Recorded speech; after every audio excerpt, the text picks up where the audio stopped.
Hello, this is Black Wall Street Chronicles, and we're back at it again. Thank you for listening to my podcast. Today, we will talk about Joe Rogan, a comedian, mixed martial artist, and podcast personality. He was some controversy about alleged misinformation regarding COVID-19 and saying some offensive language. And we're going to basically do a deep dive because a lot of y'all may not know who he is and what his accomplishments is. And then we're going to go in and start talking about my opinion on the situation. All right, here we go. Joseph James Rogan was born on August 11th, 1967. Is an American podcaster, Ultimate Fighting Championship color commentator, comedian, actor, and former television presenter. He hosts the Joe Rogan Experience, a podcast that he launched in 2009 in which he discusses topics such as current events, comedy, politics, philosophy, science, and hobbies with a variety of guests. Rogan was born in Newark, New Jersey, and began his career in comedy in August 1988 in the Boston area. After relocating to Los Angeles in 1994, he signed an exclusive development deal with Disney and appeared as an actor on several television shows, including Hardball and News Radio. In 1997, he started working for the UFC as an interviewer and color commentator. He released his first comedy special, I'm Going to Be Dead Someday. In 2000, he hosted a game show, Fear Factor, from 2001 to 2006. After leaving Fear Factor, Rogan focused on his stand-up career and hosted more comedy specials. He launched the Joe Rogan Experience in 2009. By 2015, it was one of the most popular podcasts in the world, regularly receiving millions of views per episode. Spotify obtained exclusive distribution rights to the Joe Rogan Experience in 2020 for US $100 million. In 2022, Rogan became the subject of controversy for hosting physicians on his podcast who provided misinformation regarding COVID-19. In his early life, Joseph James Rogan was born on August 11, 1967 in Newark, New Jersey. He is 3/4 Italian and 1/4 Irish descent. His father, Joseph, is a former police officer in Newark. Rogan's parents divorced when he was 5, and he has not been in contact with his father since he was 7. Rogan recalled, all I remember of my dad was these brief violent flashes of domestic violence.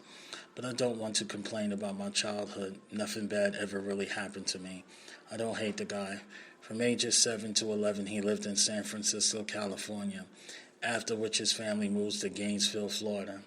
They later settled in Newton Upper Falls, Massachusetts, outside Boston, where Rogan attended Newton South High School, for where he graduated in 1985. Rogan participated in League of League Baseball and developed an interest in martial arts in his early teens. After recall being terrified of being a loser as a child, and martial arts gave me not just confidence, but also a different perspective of myself and what it was capable of. I knew that I could do something I was terrified of, and that was really difficult, and that I could excel at it. It was a big deal for me. Martial arts were the first thing that ever gave me hope that I wasn't going to be a loser. So I really gravitated towards it. At age 14, Rogan took up karate, and a year later started taekwondo. When he was 19, he won the U.S. Open Championship Taekwondo tournament as a lightweight. He was a Massachusetts full content state champion for 4 consecutive years and became a Taekwondo instructor. Rogan also practiced amateur kickboxing and held a 2-1 record. He retired from competition at age 21 as he began to suffer frequent headaches and feared he might sustain worse injuries. He attended the University of Massachusetts of Boston, but found it pointless and dropped out early. He lived in the Boston area until he was 24. Rogan had no intention of being a professional stand-up comedian and initially considered a career in kickboxing. He was a fan of comedy from young age, and comedian Richard Pryor's film Live on Sunset Strip affected him in such a profound way. Nothing had made me laugh like that. Rogan's friends from gym and taekwondo school, who he would make laugh with impressions and jokes, convinced him to have a go stand-up comedy at 21. After 6 months preparing material and practicing his delivery, he performed his first stand-up routine on August 27, 1988, at an open mic night at Stitch's Comedy Club in Boston. While living in Boston and working on his stand-up, Rogan held several jobs to secure himself financially, including teaching martial arts at Boston University in Revere, Massachusetts, developing newspapers, driving a limousine, doing construction work, and performing duties for a private investigator. Meanwhile, his boot comedy style earned him gigs at bachelor parties and strip clubs. One night persuaded the owner of a comedy club in Boston to allow him to try a new 5-minute routine. At the show was talent manager Jeff Sussman, who likes Rogan's acts and offered to become his manager. Rogan accepted Sussman's offer. In 1990, Rogan moved to New York City as a full-time comedian. He was scratching and grinding for money and stayed with his grandfather in Newark for 6 months. Rogan later cited Richard Jeni, Lenny Bruce, and Sam Kinison and Bill Hicks as comedy influences.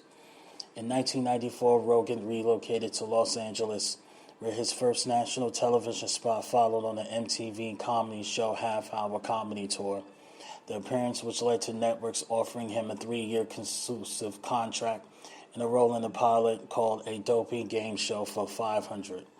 Rogan declined, but it prompted Sussman to send tapes of Rogan's performances to several networks, which sparked a bidding war. After a period of negotiation, Rogan accepted a development deal with the Disney Network. He secured his first major acting role in the 1994 9-episode Fox sitcom Hardball as Frank Volante, a young egocentric star player on a professional basketball team. Rogan called the hiring process weird, as the network had no idea if he could act until he was asked by Dean Valentine, then president of Walt Disney Television, to whom he replied, "If you can lie, you can act. And if you can lie to crazy girlfriends, you can act under pressure." The filming schedule was a new experience for Rogan, who started to work 12-hour days. Rogan later said it was a great show on paper until a horrible executive producer with a big hoe was hired by Fox to run the show and rewrote it. Around this time, Rogan began performing at the Comedy Store in Hollywood and was hired as a paid regular by owner Mitzi Shore. He performed at the club for the next 13 years for free, paid for the venue's new sound system.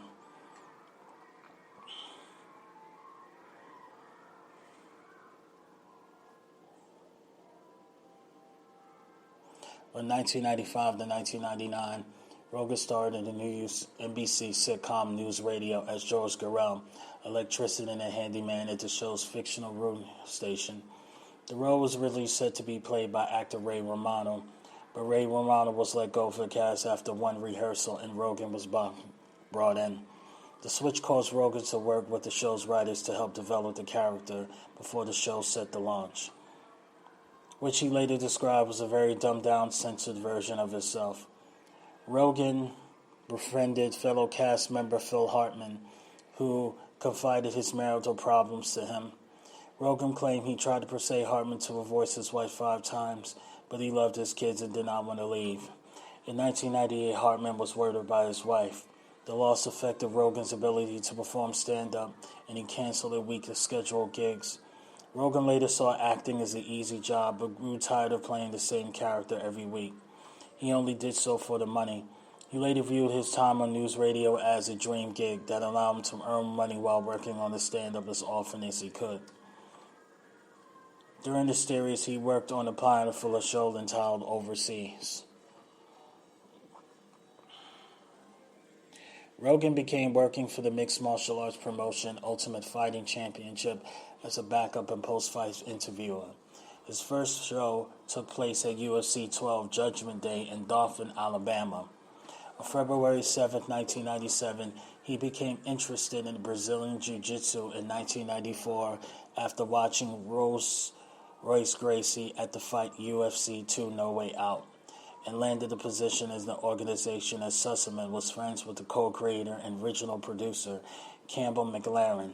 He quit after 2 years after his salary could not cover the cost of traveling to events, which were held often in rural locations at the time. After the UFC was taken over by Zuffa in 2001, Rogan attended some events and became friends with his new president, Dana White, who offered him a job as a color commentator. However, Rogan initially declined the job as he wanted to go to the fights and drink.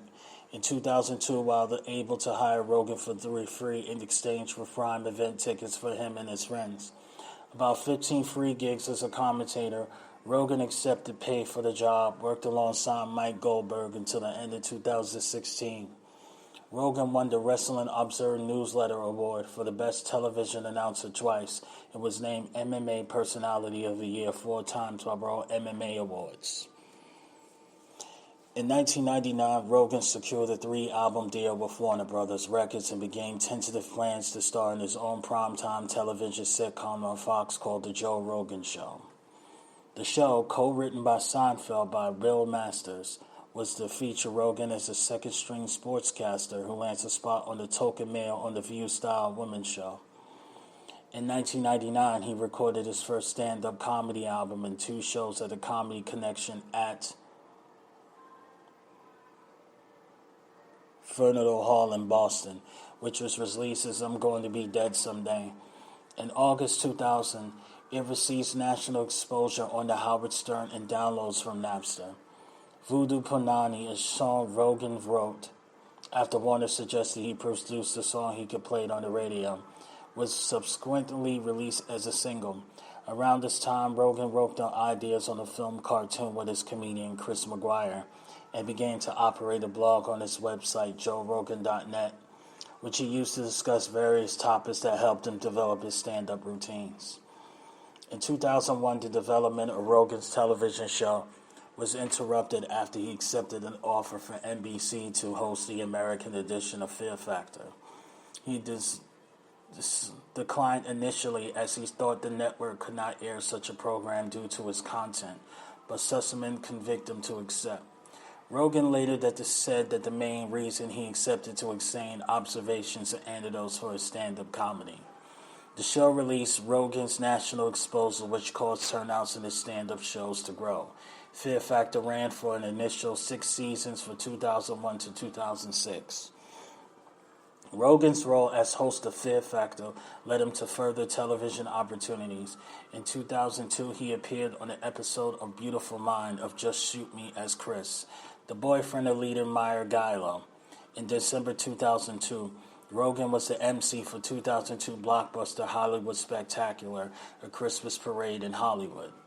In February 2003, Rogan became the new co-host of The Man Show on Comedy Central for his 5th season on August 2003 with fellow comedian Doug Stanhope, following the departure of original Jimmy Kendall and Adam Carolla. A year in the show, however, the host entered disagreements with Comedy Central and the show's producers over content. Rogan recalled, "I was a little missiled, I was told. Show nudity and we'll blur it out. Sir, we bleep it. That hasn't been the case. The show ended in 2004. Around this time, Rogan entered talks to host his own radio show, but they came to nothing due to his already busy schedule. 2005, actor Wesley Snipes challenged Rogan to a cage fight. Rogan trained to the event for 5 months before Snap backed out following an investigation for the IRS for alleged tax evasion. Rogan believes Snipes needed a quick payout to alleviate his debt.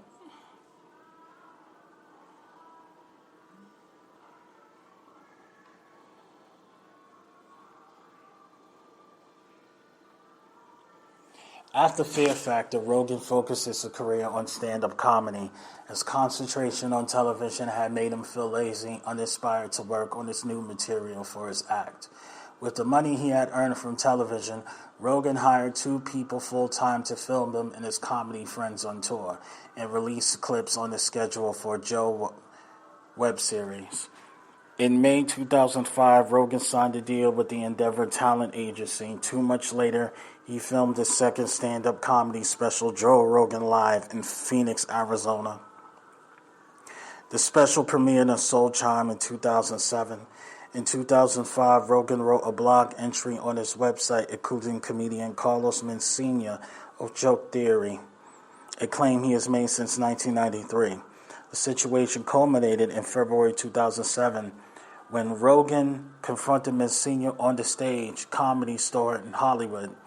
Video of the incident was uploaded on YouTube and included evidence as comments from other comedians, including George Lopez, the Reverend Bob Lively, Bobby Lee, and Ari Shaffir.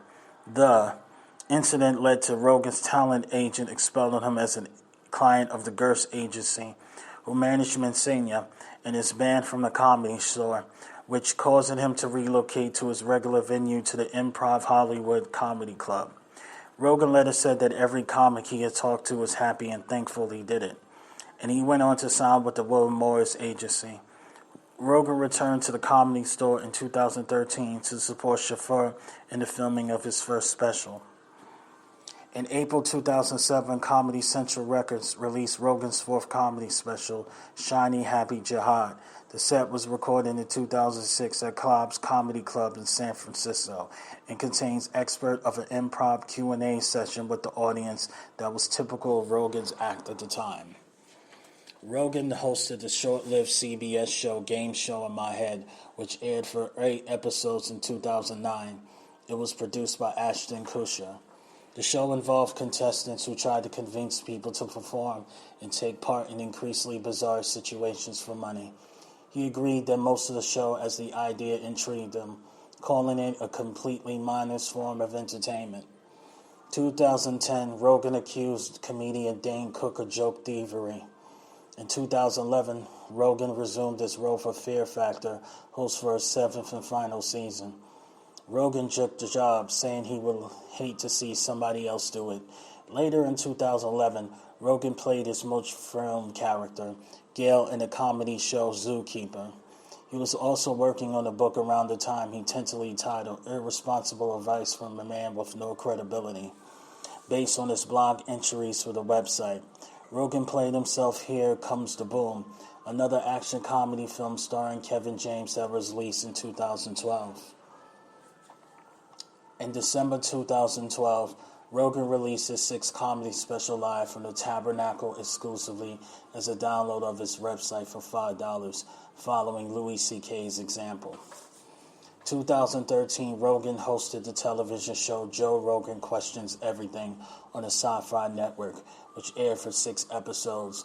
The show covered topics and discussed on this podcast, including the extent of Bigfoot and UFOs, and featured several comedians, experts, and scientists with the aim of trying to put some subjects to bed with an open-minded perspective. Sci-Fi to agree to produce the show without a pilot episode. The production team gave Rogan some creative control over the program and aimed to present it in his own words where possible. In December 2009, Rogan launched a free podcast with his friend and fellow comedian Brian Redban. The first episode was recorded on December 24th and was likely to be a live weekly broadcast in U.S. stream. And Rogan and Redban sitting in front of laptops bullshitting. By August 2010, the podcast was named The Joe Rogan Experience and entered the top 100 podcasts on iTunes. And in 2011 was picked up to Sirius XM satellite radio.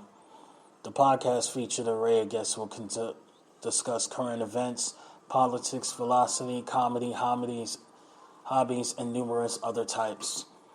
In January 2015, the podcast was downloaded over 11 million times. By October after year, the podcast was downloaded 16 million times each month, making it the most popular free podcast. In May 19, 2020, Rogan announced that he signed a multi-year licenses deal with Spotify, estimated worth of $100 million, making it among the largest licenses agreements in the podcast business. The deal made Joe Rogan available on Spotify starting September 1st, 2020, and exclusive on the platform January 2021. Clips from the video version will continue to be available on YouTube. In February 2022, Spotify removed 113 episodes of the Joe Rogan Experience over the course of 4 days, owing in part to some of the episodes having been perceived to be racist and insensitive language.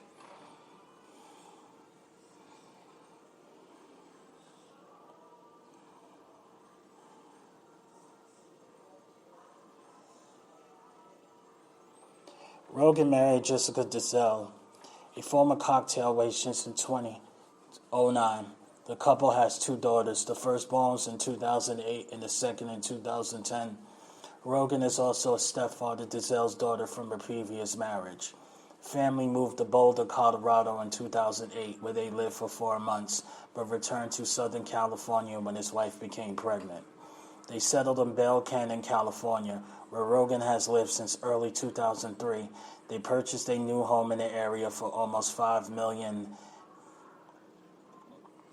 in mid-2018 and 2020. The family moved to a $14 million home in Lake Austin, Texas. Rogan has vitiligo on his feet, hands and his feet. Rogan became interested in jiu-jitsu after watching Royce Gracie in UFC's No Way Out. In 1996, Rogan began training in Brazilian Jiu-Jitsu in Carson Gracie in the school in Hollywood, California. He is a black belt under Eddie Barbo's 10th Planet Jiu-Jitsu, a style no-gi Brazilian Jiu-Jitsu, and a black belt in Gi Brazilian Jiu-Jitsu under James Machado. Rogan was raised Roman Catholic, having attended Catholic school in first grade, but since has abandoned following any organized position and identifies as agnostic. In 2019, the episode of Joe Rogan Experience podcast, Rogan confirmed he is a cousin of My Chemical Romance lead vocalist Gerald Way, although they have never met.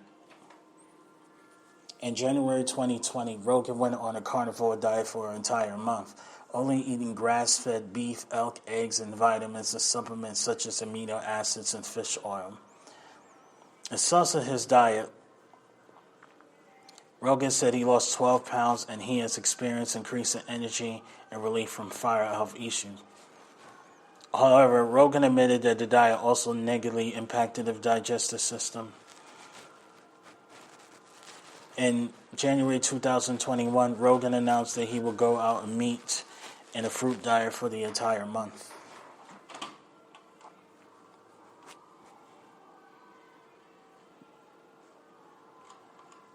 This is interesting.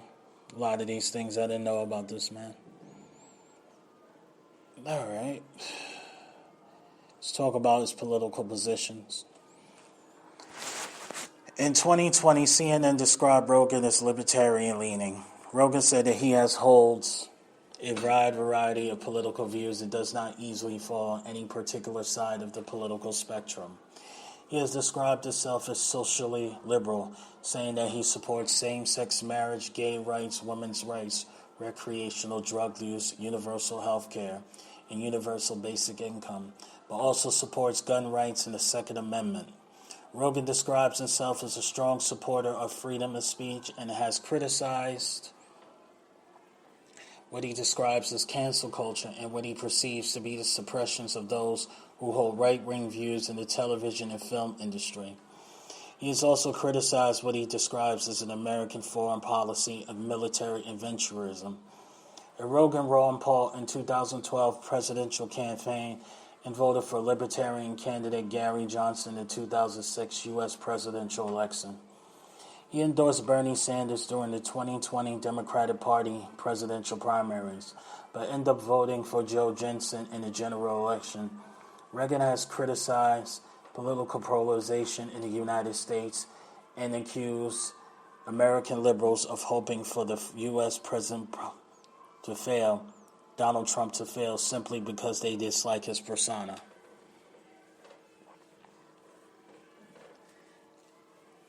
Rogan publicly supported Tulsi Gabbard and encouraged her to run for U.S. presidency in 2020. In January 2020, Rogan said he would probably vote for Bernie Sanders in the 2020 Democratic primary, adding, "He's been insanely consistent in his entire life."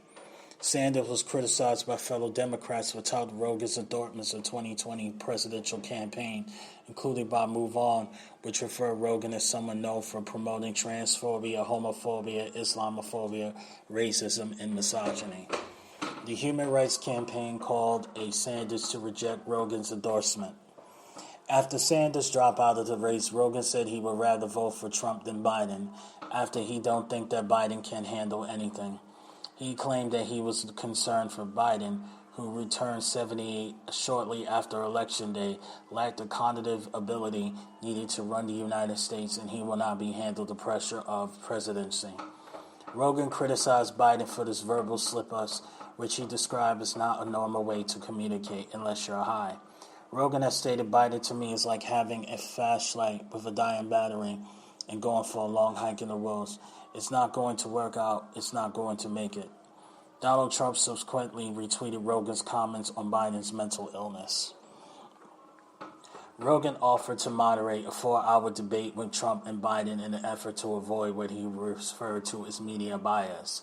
Trump said he will be willing to do such a debate. Change.org position was stated to elect Joe Rogan as the moderator for 2020. Rogan later revealed in a live election night podcast that he voted for Libertarian candidate Joe Jensen. Rogan supported the legalized use of cannabis and believes it holds numerous benefits. He hosted the documentary The Union, The Business Behind Getting High. It was featured in Marijuana, A Chronic History and a Culture High. He also supports the use of LSD, psilocybin mushrooms, and DMT towards the explosion of enhanced consciousness, as well as introspection. He was presenter of the 2010 documentary DMT, The Spirit Molecule. Rogan has an interest in sensory deprivation used in an isolation tank, and he has stated personal experience with meditation and isolation tanks have helped him explore the nature of consciousness and improving performance in various physical and mental activities and overall well-being. Rogan is an avid hunter and is a part of the Eat What You Kill movement, which attempts to move away from factory farming and the mistreatment of animals raised for food. Rogan is opposed to routine infant circumcision and has claimed there's a lack of scientific evidence and benefits to the practice, which he considered not entirely different from female genital mutilation because of its non-consensual nature. Rogan has been an outspoken critic of trans women fighting cisgender women in MMA matches.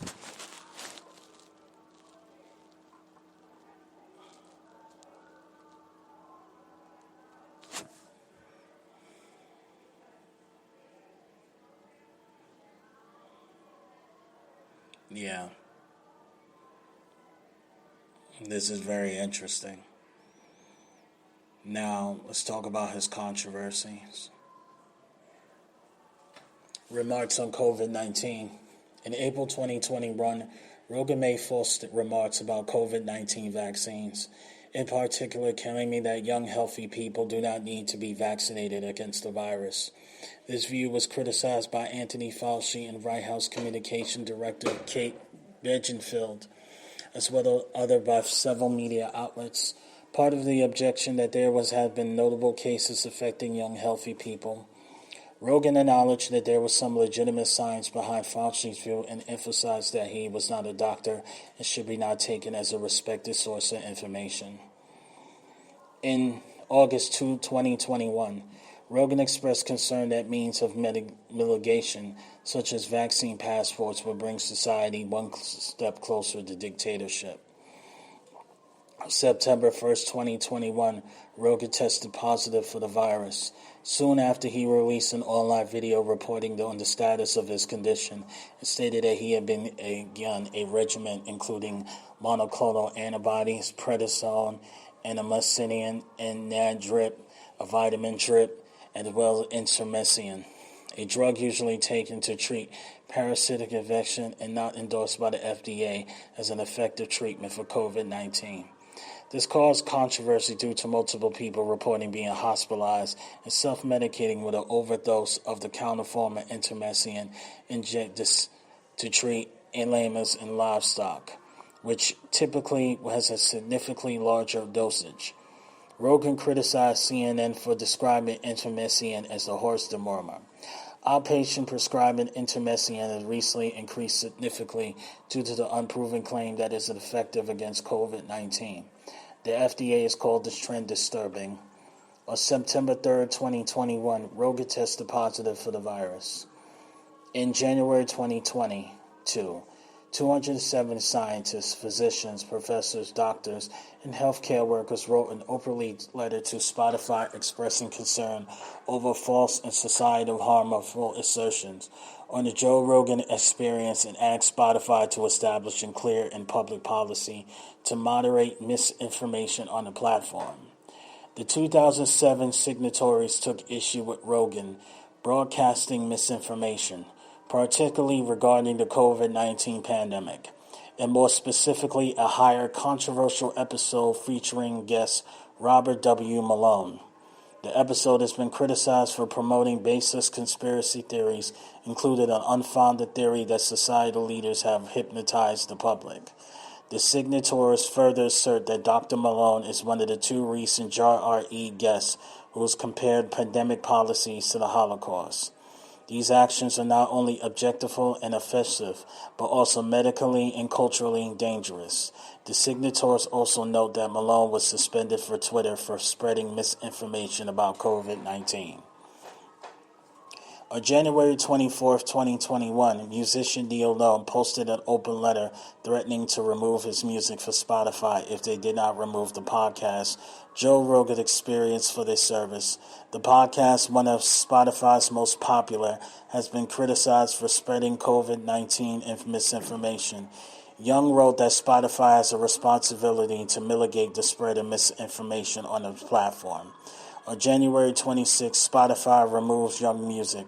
Spokesperson said that Spotify wants all the world's music and audio content to be available to Spotify users, and it had a great responsibility and balanced both safety for listeners and freedom creators.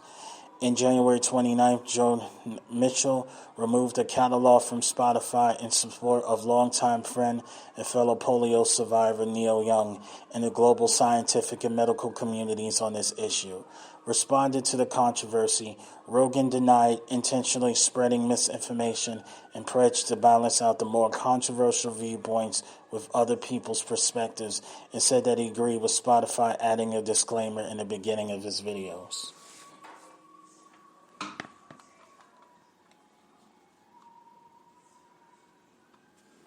Early in Rogan's stand-up career, fellow comedian Mishran Kangnati complained that he unnecessarily used a gay slur in his act. Rogan said in a 2010 newspaper interview that sometimes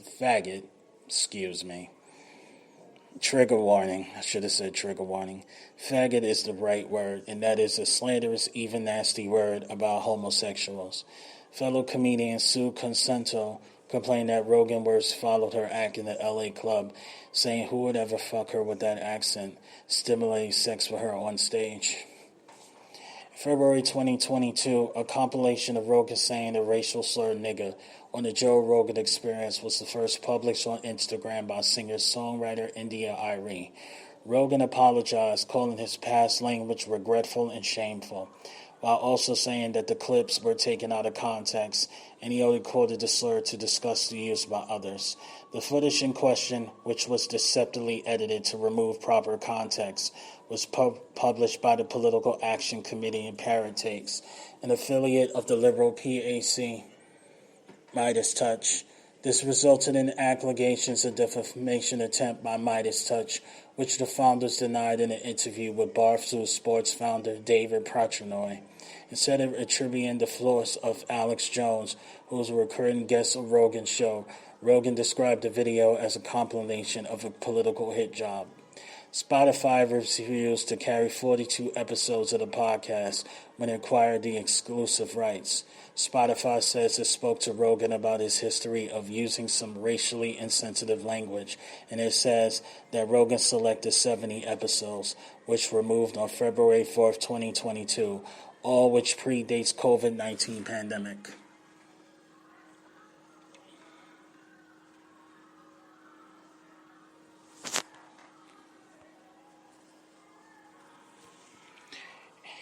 Yeah, so that's all the information on Joe Rogan, just in case you don't know who he is and in context. Before I go into my opinion on the Joe Rogan controversy. Now, let's talk about his situation with Carlos Mencia, because the reason why he created the podcast in the first place is because of what happened with Carlos. Now, the reason why black entertainers are defending Joe Rogan is because Joe Rogan defended black comedians. And the reason why he defended black comedians because Carlos Mencia, they call him Carlos Mencia. Carlos Mencia was stealing from black comedians. He was stealing from Paul Mooney, and he was stealing from Bill Cosby. You know, Joe Rogan was sticking up for black comedians. So being that Joe Rogan is sticking up for black comedians is the reason why a lot of black comedians and a lot of black entertainers are standing up for them. So I don't want the community to necessarily call, black people sellouts. You need the context of the whole situation. The biggest problem with Spotify is money. Spotify is not paying musicians enough money. I mean, for 1 million streams on Spotify, artists, if they own 100% of their masters and 100% of their publishing, only gets $4,000, which is a little bit of money. You have these talented musicians being shafted. Especially talented black musicians being shafted and not getting enough pay. And they're giving this man money, a guy who has said a whole bunch of N-words. And it's also very controversial that Joe Rogan only gets a slap on the wrist, but, Whoopi Goldberg, she gets suspended. And here's the thing. The Jewish community did not want Whoopi Goldberg to be suspended. Everybody was like, listen, they didn't want that. A lot of people in the Jewish community was like, hey, she's been an ally for the Jewish community for years. Like, we don't want her to get suspended. But she got suspended. So it's like, I don't know. It seems that when these white guys make a free speech mistake, it seems that they get a slap in the wrist. But anybody else that makes a free speech mistake, they seem to, they get punished. It really isn't fair, in my opinion. Am I going to watch the Joe Rogan show? Not really. I wasn't really watching the Joe Rogan show like that in the first place. Only when he has, black entertainers that I do like is when I really watch it. If you don't want to watch the Joe Rogan show, be my guest. You know what I'm saying? I just wish that, black content creators like us actually got the pay and actually got the opportunities that Joe Rogan has. But, as a descendant of Black Wall Street, we have to do it ourselves. Thank you for listening to Black Wall Street Chronicles. Thank you for your time. God bless you.